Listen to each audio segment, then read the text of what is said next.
and focused on how we could make sure we could continue the historic legacy of his presidency,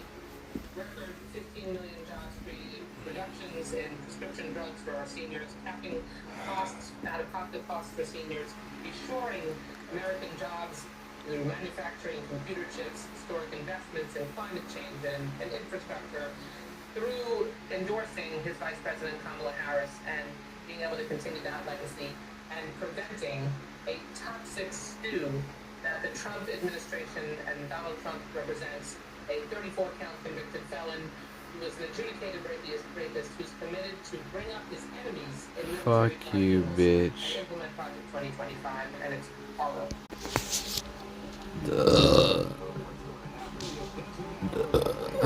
Fuck Biden, bitch.